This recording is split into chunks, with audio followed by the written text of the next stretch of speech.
Hi guys, Kelly from Mayhem to Manners here. I just want to walk you through how to turn on and off and how to charge your Dogtra 280X Pro.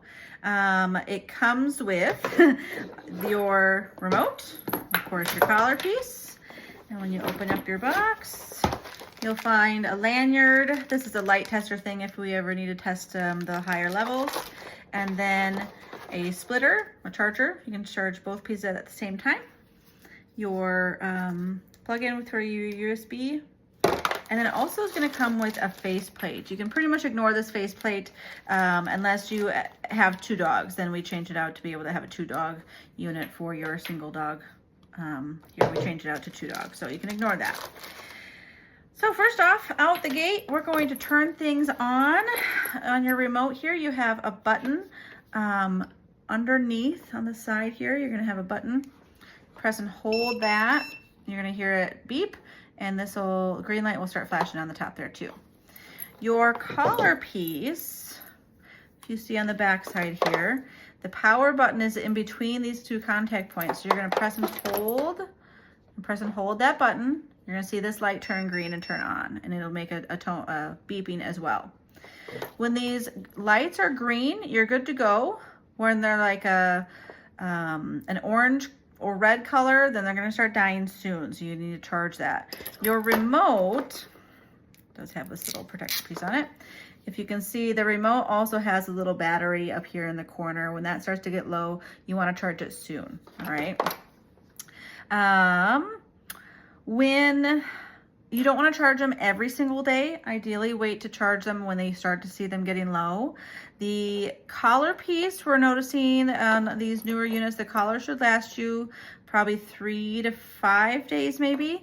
The remote is only lasting about a day and a half to 2 days max. So you're gonna want to charge these and as soon as they're starting to get low. To turn them, to turn them off, we'll do that next. You're gonna press and hold that button. Okay, you're gonna press and hold that until this actually beeps. Same thing, pretty easy, press and hold. Wait till it actually makes the noise, okay?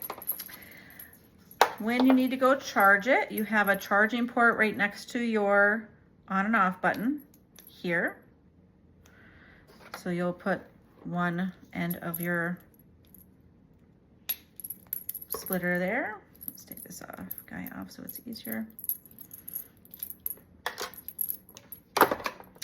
And then the back of your remote has, you'll hear it click into place. And of course this USB A is gonna go in here and then plug that into the wall. When these are charging, those lights are going to be red. When they are green, they are done. It should be about a 2 to 3 hour charge. That being said, you don't want to leave this plugged in all night for it to be green all night. That can actually deplete the battery life. And so what I usually recommend is that you get an outlet timer so that you can just plug it in and set it for 2 or however many hours on here, and you can just turn the outlet on for that long and it'll shut off automatically.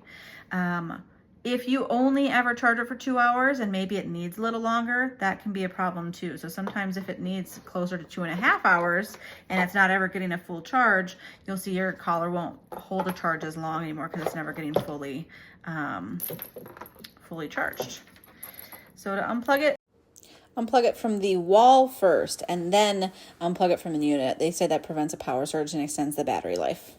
One recommendation while we're here is when you turn everything on, I always tell my clients to get in the habit of pressing the vibrate feature, the pager, on the front. It'll shake your collar box.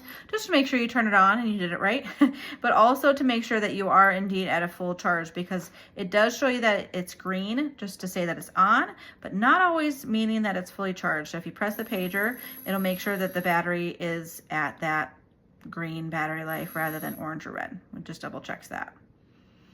We'll go over some of the other features like the tone and the light and all of that in person. You'll have a toggle piece up here, which you can pretty much ignore unless you have multiple dogs. The light feature is kind of cool. I will show you that. You press and hold it. If you just want to have a quick flash, You press and hold it, and then you taking your finger off of it will shut it off. If you want the light to stay on, just click it once, and it'll continuously flash as long as that is on. This will deplete your battery life pretty quick though, so I would not recommend leaving it in that mode very long. Other than that, this should be good to go. If you have any questions, let me know.